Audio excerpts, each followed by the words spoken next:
아멘. 할렐루야.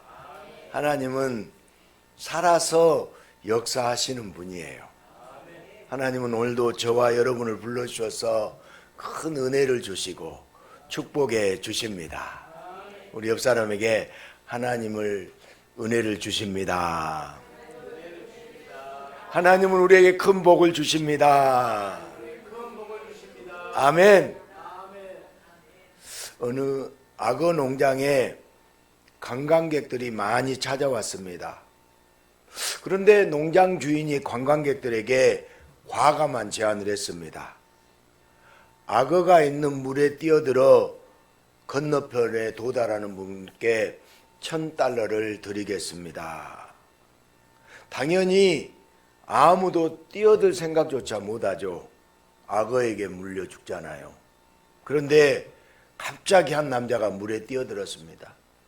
악어들이 마구 몰려들자 그는 필사적으로 헤엄쳤고 다행히 그 남자는 무사하게 건너편에 도착했습니다. 설마 정말 뛰어들 줄 몰랐던 농장 주인이 놀라며 말했습니다. 정말 용감한 분이십니다. 많은 사람들도 환호와 박수를 보냈습니다. 농장 주인이 $1,000를 주면서 그 남자에게 물었습니다. 어떻게 그런 용기를 내셨습니까? 남자는 $1,000를 받으며 기쁨과 당황과 분노가 섞인 목소리로 대답했습니다. 제가 뛰어든 것이 아니라 누가 밀었습니다. 그때 그의 아내가 옆에서 미소를 짓고 있었답니다. 그런 말이 있다지요. 성공한 남자 뒤에는 그를 미는 여자가 있다. 사랑을 해서 결혼했는데 이제 와서는 사지로 밀어주는 배우자. 이게 결혼의 현실일까요? 만약 그렇다면 너무 슬픈 일입니다. 그러나 우리 예수님은 절대로 사지로 밀어넣지 않습니다. 오히려 예수님이 죽을 자리에 대신 가시고 사랑하는 자를 살려주십니다. 말뿐인 사랑이 아니라 진짜 사랑의 예수님, 오늘도 만나고 경험하시기를 주님의 이름으로 축복합니다. 우리가 효도를 중요하게 여기잖아요.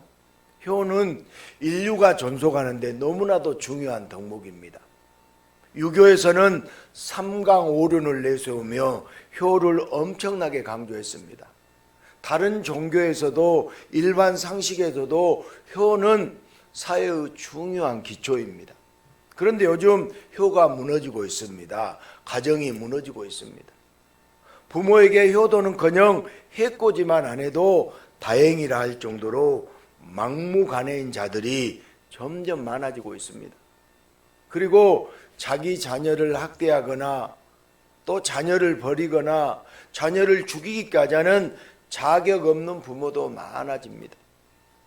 사회의 가장 기본 단위인 가정이 무너지면 그 사회도 무너질 수밖에 없습니다. 그래서 효가 중요합니다. 자녀도 잘 키워야 됩니다. 그런데 기독교 때문에 효가 무너진다고 세상 사람들은 말합니다. 기독교인들은 제사도 지내지 않고 부모를 공양할 돈을 자기만 복받으려고 헌금으로 다 써버린다며 세상에 비판이 쏟아집니다. 그리고 자녀에게는 종교의 자유를 빼앗고 기독교를 강요한다며 비난을 멈추지 않습니다. 정말 기독교 때문에 효도가 무너지고 자녀들이 삐뚤어지는 걸까요? 효도하는 가정, 올바르게 자녀를 키우는 가정, 아름다운 가정이 되려면 도대체 어떻게 해야 합니까? 정말 쉽지 않은 문제입니다. 효도를 말할 때 성경에서는 가장 먼저 생각나는 이름이 바로 룻이에요. 많은 사람들이 기독교에도 효가 있다며 룻기를 근거로 내세웁니다. 오늘 룻은 시어머니 나오미를 떠나지 않고 따르겠다고 말을 합니다. 시어머니를 떠나지 않는 룻을 가리켜 사람들은 효부라고 말합니다. 그런데 오늘 본문을 더 자세히 우리가 살펴봐야 됩니다. 나오미는 남편 엘리멜릭과 함께 두 아들 말론과 기론을 데리고 모압으로 이민을 갔습니다. 그러나 남편 엘리멜렉이 일찍 죽고 말았죠. 그래도 두 아들이 결혼하여 잘 사는가 싶었는데 두 아들마저 일찍 죽어버렸습니다. 이제 나오미와 두 며느리만 덩그러니 남게 되었습니다. 당시에 여자들만 산다는 건 너무 힘든 일이었습니다. 그러던 중 고향 유다 땅에 풍년이 들었다는 소식을 듣고 나오미는 두 며느리와 함께 유다 땅으로 돌아가려고 합니다. 그리고 길을 가다가 나오미는 두 며느리에게 너희 어머니 집으로 돌아가라고 말합니다. 너희의 백성과 너희 신들에게로 돌아가 아직 너희들은 젊으니까 새 출발을 하라고 말을 합니다. 효부가 되려면 끝까지 그 집을 지키고 그 집 어른들을 모셔야 합니다. 그래서인지 두 며느리 모두 처음에는 떠나지 않겠다고 합니다. 어머니와 함께 하겠다고 하지만 결국 한 며느리 오르바는 나오미에게 입맞추고 떠납니다. 남은 한 며느리 룻만 끝까지 나오미와 함께 합니다. 그래서 룻은 효부라고 말을 합니다. 하지만 효라는 덕목을 앞세워 한 사람의 인생을 막고 가두는 것이 옳은 것일까요? 룻은 왜 떠나지 않았을까요? 정말 효의 차원이었을까요? 효를 행했기 때문에 일개 과부였던 룻이 복받은 인물이 되었나요? 젊은 나이이므로 고향 어머니께로 돌아가 새 출발할 수 있잖아요. 왜 룻은 나오미를 붙쫓아 유다로 가려는 것일까요? 나오미의 숨겨둔 재산이 많은 것 같아서 남았을까요? 이스라엘의 분깃을 찾아 한몫 챙기고 싶어서 시어머니를 따랐을까요? 아니면 정말로 효부가 되기 위해서 시어머니를 붙잡았을까요? 오늘 성경이 우리에게 무엇을 말하고 있는지, 룻을 통하여 어떤 진리를 깨우쳐 주는지 우리는 성령의 음성에 귀를 기울여야 됩니다. 하나님은 인간을 사랑으로 창조하셨습니다. 하나님의 사랑 속에 귀하게 지음받은 인간은 늘 하나님을 붙쫓았어요. 늘 하나님과 함께 했습니다. 그러나 어느 순간 선악과를 먹지 말라는 명령에 자기를 향한 하나님의 사랑에 금이 간 것은 아닐까 심각하게 생각했습니다. 부모는 자녀를 사랑해서 먹지 말라고 하는 거 있잖아요. 생각이 짧은 아이는 당장 사탕을 못 먹게 하는 엄마 아빠가 자기를 사랑하지 않는다고 오해하는 것처럼 생각이 짧은 인간은 하나님의 사랑을 의심하고 뱀의 말에, 사단의 말에 귀를 기울이며 하나님을 붙쫓지 않고 뱀, 곧 사단을 붙쫓았습니다. 그리고 그 결과 인간에게 하나님의 사랑은 사라져버리고 죽음의 심판만 남게 된 것입니다. 이제 타락한 인간은 하나님의 사랑은 뒤로하고 신기루 같은 세상의 허상만 붙여주려고 발버둥 치는 가운데 사망 권세의 늪으로 빠져가는 인생을 삽니다. 그리고 효도도 양육도 사랑의 빛은 바래고 의무의 짐으로만 여기며 늘 사랑이 메말랐다고 각박하다고 하소연하는 이상한 세상을 만들고 있습니다. 나오미는 좋은 시어머니입니다. 그래서 두 며느리에게 살 길을 열어주고 싶었습니다. 그리고 오르바는 나오미의 마음을 알고 떠났습니다.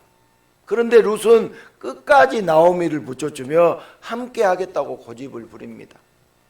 그 이유가 무엇일까요? 룻이 시어머니를 끝까지 따르는 그 이유가 무엇일까요? 룻이 나오미를 붙여주며 함께 하겠다는 것은 효도라는 작은 의미가 아닙니다. 룻은 나오미를 통해서 하나님을 보고 하나님을 경험했습니다. 옛날 이야기처럼 들었던 유월절과 홍해 사건의 하나님, 남편이 죽고 두 아들이 죽었는데도 시어머니 나오미를 소망 가운데 살게 하시는 하나님 아버지를 룻은 알게 되었어요. 옷감에 염색약이 물들듯 나오미는 하나님이 룻에게 점점 스며들었어요. 나오미와 하나님이 룻에게 점점 스며든 것이, 붙잡다는 말은 공경하는 마음으로 섬기며 따른다는 의미죠. 그러니까 이 나오미는 늘 하나님만 붙쫓았어요. 룻은 나오미를 통해 하나님을 알고 하나님을 만나고 하나님을 경험하고 하나님을 사랑했기에, 그래서 룻은 하나님을 알게 해준 시어머니 나오미를 붙쫓았습니다.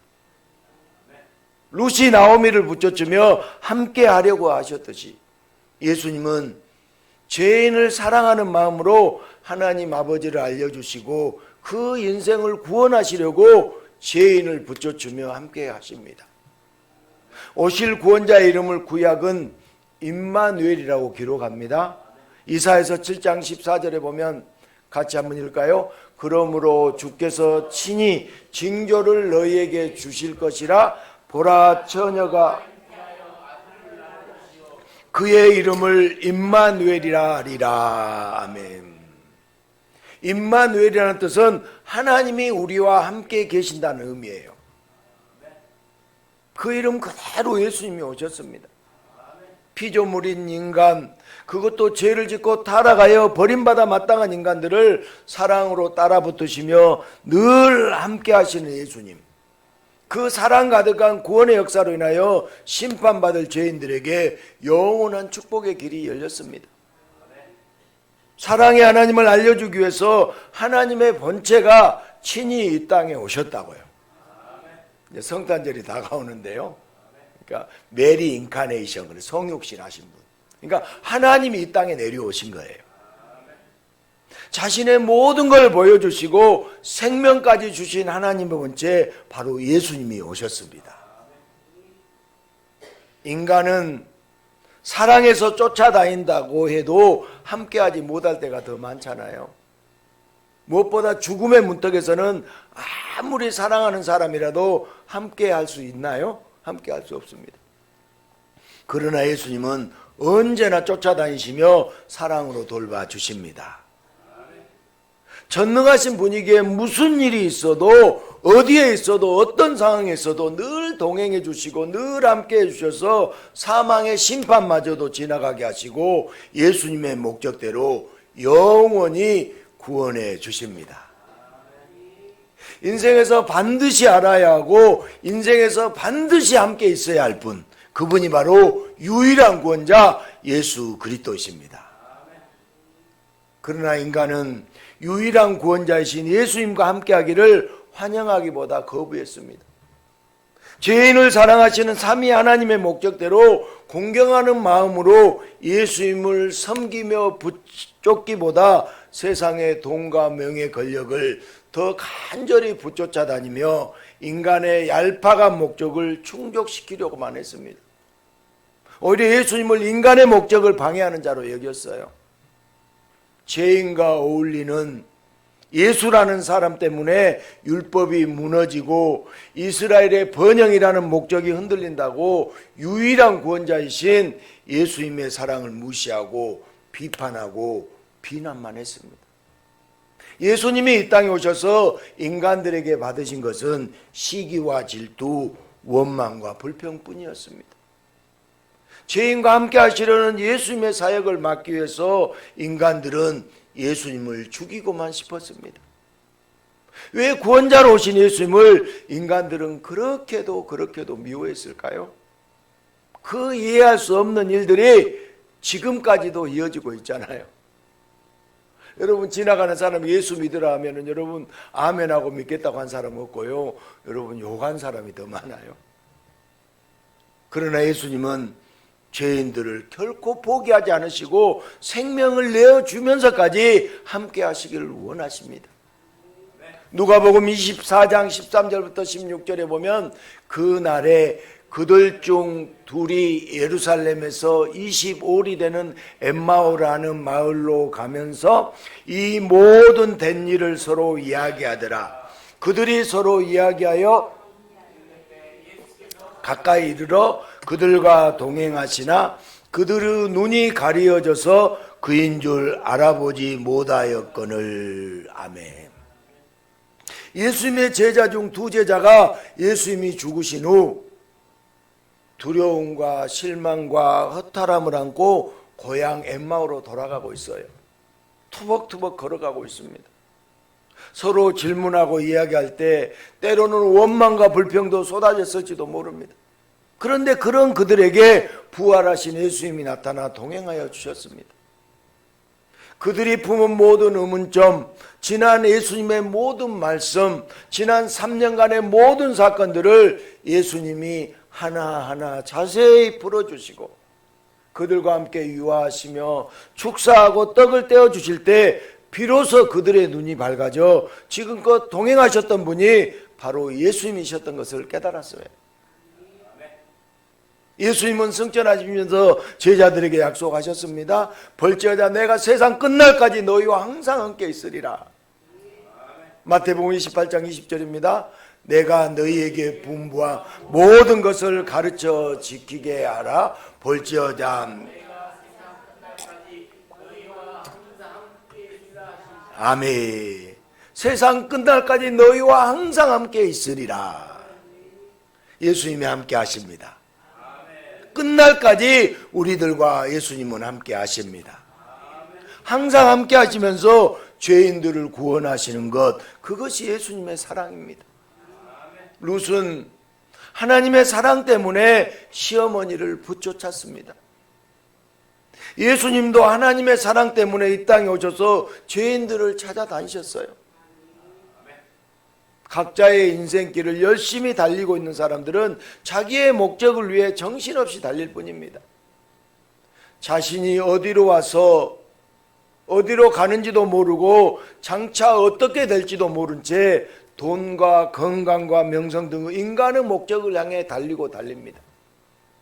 인생길에서 때로는 두렵고 때로는 원망스럽고 때로는 허무할 때 예수님은 죄인들과 동행하시며 삼위 하나님의 사랑이 죄인을 위해서 죽으시고 부활하시고 승천하신 예수님의 그 놀라운 사랑이 함께하고 있음을 알려주십니다. 인간의 목적을 붙쫓는 자가 아니라 예수님의 목적을 붙쫓는 자가 되어 구원받은 자, 천국에 이르는 자로 지금도 인도해 주십니다. 사랑한다면 붙쫓으며 함께 하잖아요. 사랑하면 따라가잖아요. 사랑하면 함께 합니다. 룻은 하나님을 사랑했기에 시어머니 나오미를 사랑했습니다.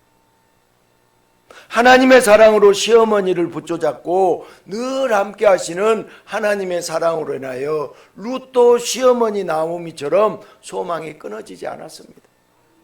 그리고 룻이 하나님의 사랑 때문에 나오미를 붙잡듯이 예수님도 하나님의 사랑 때문에 죄인들을 찾아다니셨고 또한 동행해 주십니다. 성경에서 약속하신 대로 무슨 일이 있어도 떠나지 않고 함께해 주십니다.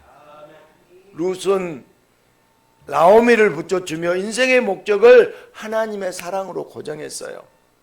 우리 모두 하나님의 사랑으로 고정하십시다. 예수님도 죄인들과 함께 하시며 그들의 인생의 목적을 예수님의 사랑으로 바꿔주세요. 사랑은 함께 해야 됩니다. 인간의 사랑은 지극히 짧지만 예수님의 사랑은 영원합니다. 예수님의 사랑은 영원해요.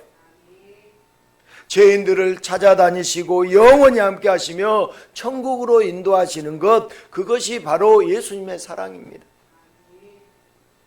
자녀를 사랑하는 부모의 마음을 모르는 것처럼 짧은 생각으로 하나님의 사랑을 의심하고 하나님과 함께하지 않고 그 품을 떠난 인간은 하나님 대신 공중 권세 잡은 자 사탄을 붙잡는 인생이 되었어요.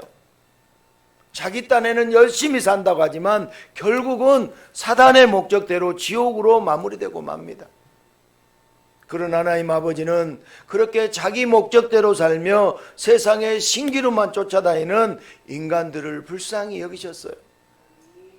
사망 권세의 늪에서 죄인들을 꺼내주기 위해서 끝없는 사랑으로 독생자 예수님을 보내주시고 예수님이 죄인들과 동행하며 영원히 함께하게 하셔서 하나님이 인간과 함께 하시는 임마누엘의 약속을 이루어 주십니다. 이제 하나님의 사랑으로 인간의 목적이 바뀌어요. 부모는 자녀에게 하나님의 사랑을 전해주고 자녀는 부모에게 그 사랑을 물려받아 그 사랑을 물려주신 부모를 세상 누구보다 사랑하고 그 사랑을 또 전해주며 하나님의 사랑, 이 땅에 오셔서 늘 함께 하신 예수님이 인생의 목적이 되는 축복을 믿는 자마다 누리게 됩니다. 룻은 나오미를 통해서 하나님을 만났습니다. 하나님을 더 알고 싶었어요. 그래서 나오미를 붙쫓았습니다. 하나님을 사랑했기에 시어머니 나오미를 사랑했습니다. 이제 자기가 뜻하던 인생의 목적에서 하나님이 인생의 목적이 된 룻은 예수님이 오시는 계보 다윗의 증조 할머니가 되었습니다. 늘 하나님의 사랑에 함께하는 구원의 족보에 들어갔어요. 룻의 이름은 친구, 동반자라는 뜻입니다. 룻은 이름에서도 예수님을 예표하고 그의 인생을 통해서도 오실 예수님을 예표하는 말할 수 없는 축복을 받았습니다. 그리고 늘 함께 하시며 친구, 동반자가 되어주시는 예수님의 사랑은 지금 오늘 이 자리까지 변함없이 이어지고 있습니다. 사람들은 이 시대에 효가 무너지고 있다고 말을 합니다. 효는 사회를 지탱하는 큰 기둥임에 틀림없습니다. 부모를 공경하지 않는 사회는 온전할 수가 없습니다. 그러나 무엇이 먼저인지 정확하게 알아야 됩니다. 여러분, 첫 단추를 잘못 끼우면 옷이 엉망이 되잖아요. 일의 순서가 잘못되면 모든 것이 엉망이 됩니다. 인간의 목적이 아니라 주님의 목적이 먼저입니다. 인간의 목적이 먼저가 아니라 주님의 목적이 먼저입니다. 하나님의 사랑, 예수님의 사랑을 먼저 알게 되면 자연스럽게 마땅히 효도도 따라옵니다. 유교 삼강오류는 통치라는 목적을 두고 인간이 만들어낸 철학입니다. 삼강오륜 같은 윤리적으로 접근했기 때문에 효가 무너집니다. 효도를 무너뜨린 건 기독교가 아니라 타락한 인간들이에요. 하나님은 10계명 중 5번째 계명을 부모를 공경하라고 하십니다. 왜냐하면 하나님 아버지의 사랑을 이 땅에 오셔서 자신은 죽고 죄인을 살리신 그 사랑을 알려주신 분이기에 부모를 공경하라고 합니다. 부모를 저주하는 자는 돌로 쳐 죽이라고까지 해요. 부모를 저주하고 부정하면 당연히 하나님도 저주하고 하나님도 부정하기 때문이에요. 하나님의 사랑, 예수님의 사랑을 알게 되면 부모가 제대로 사랑을 전해주지 못했더라도 부모 역할을 잘 감당하지 못했더라도 마땅하게 효도하게 돼요.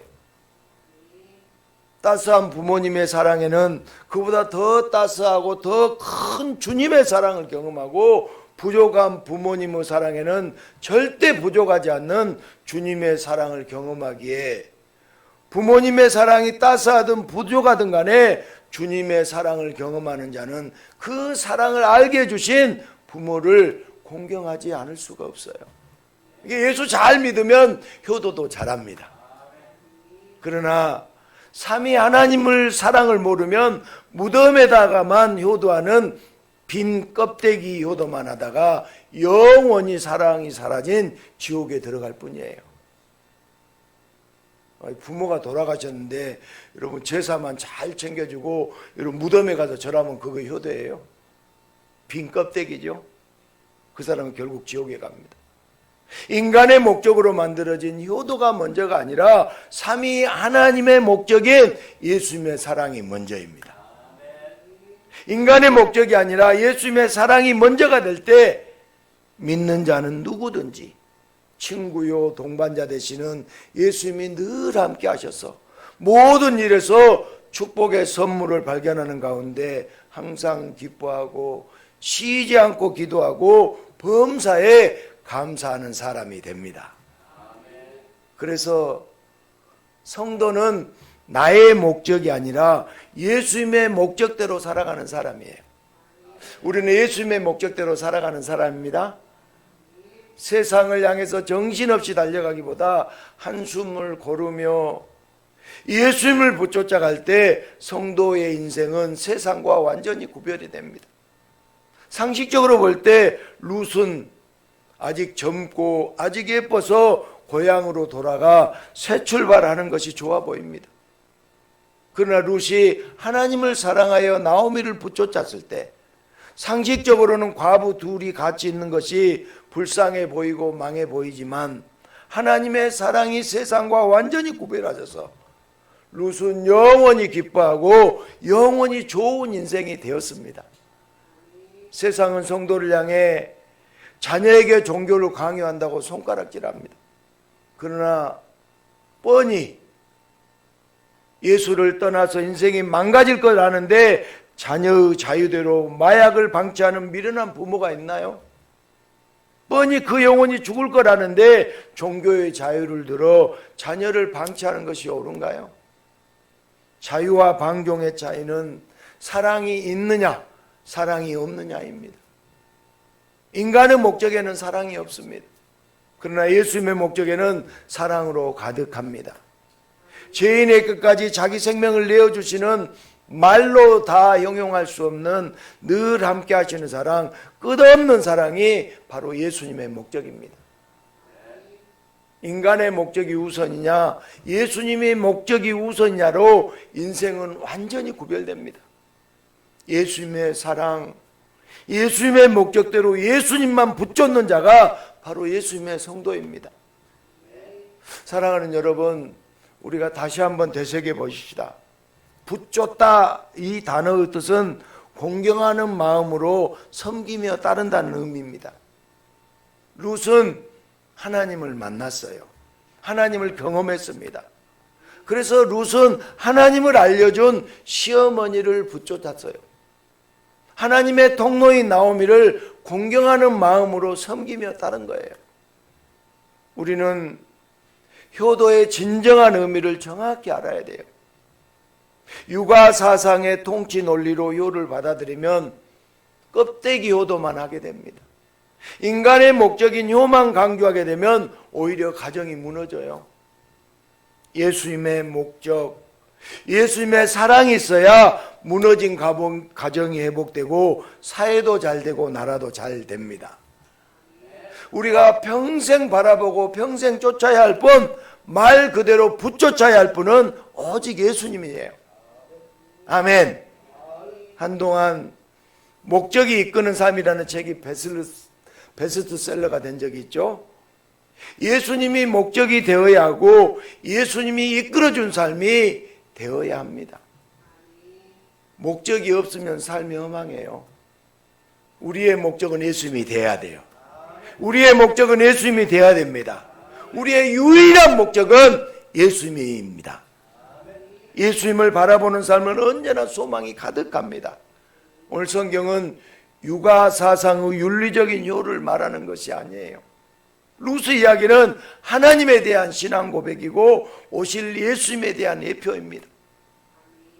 효도란 예수님의 사랑 안에서 예수님을 바라보는 것이고 예수님을 함께 따르는 것입니다. 예수님이 항상 함께 하심을 고백하며 예수님을 더 깊이 알아가는 것이 진정한 효도예요. 이 시대 교회는 예수님 때문이 아니라 부조 때문에 유지된다는 말이 있어요. 인간의 목적 때문에 교회가 유지되기 때문에 교회 안에서 각종 문제가 터집니다. 우리 교회는 예수님이 먼저입니다. 예수님의 사랑이 먼저입니다. 의리 때문에, 부조 때문에, 정 때문에 유지되는 교회가 아니라 예수님의 사랑으로 유지되는 교회입니다. 예수님의 사랑 때문에 부모님께 효도하고, 예수님의 사랑 때문에 자녀를 사랑으로 양육하고, 예수님의 사랑이 인생이 목적이 되는 교회, 예수님의 사랑이 날마다 풍성해지는 그런 교회가 되기를 간절히 소망합니다. 사랑하는 여러분, 예수님의 사랑이 우리의 목적이라면 인사도 그에 맞게 바꿔야 합니다. 부모님께 이렇게 인사하며 사랑의 고백을 해보면 어떨까요? 예수님이 어머니를 사랑하십니다. 한번 해보자고요. 예수님이 어머니를 사랑하십니다. 예수님이 아버지를 사랑하십니다. 그러니까 저도 부모님을 사랑하십니다. 저도 어머니를 사랑하고 저도 아버지를 사랑합니다. 자녀에게도 똑같이 사랑을 고백 한번 해보면 좋을 것 같아요. 예수님이 너를 사랑하신단다. 나도 너를 사랑한다. 재영아, 예수님이 너를 사랑한단다. 나도 너를 사랑한다. 별것 아닌 것 같지만 이런 고백을 주고받을 때 예수님의 함께 하심을 더 크게 경험할 수 있습니다. 예수님의 사랑이 먼저임을 고백하기 때문입니다. 예수님이 우리 각 가정에 늘 함께 하십니다. 예수님이 우리 가정에 함께 하십니다. 그래서 우리의 가정은 절대 잘못될 수 없어요. 날마다 복 받지 않는 날이 없어요. 날마다 복이 임합니다. 예수님의 사랑을 부모님께 고백하고 자녀들께 고백하며 늘 함께 하시는 예수님이 인생의 목적이 되어서 루처럼 예수님을 붙잡는 인생이 되시기를, 그래서 구원의 족보에 기록된 큰 기쁨이 넘치시기를 예수님의 이름으로 축복합니다.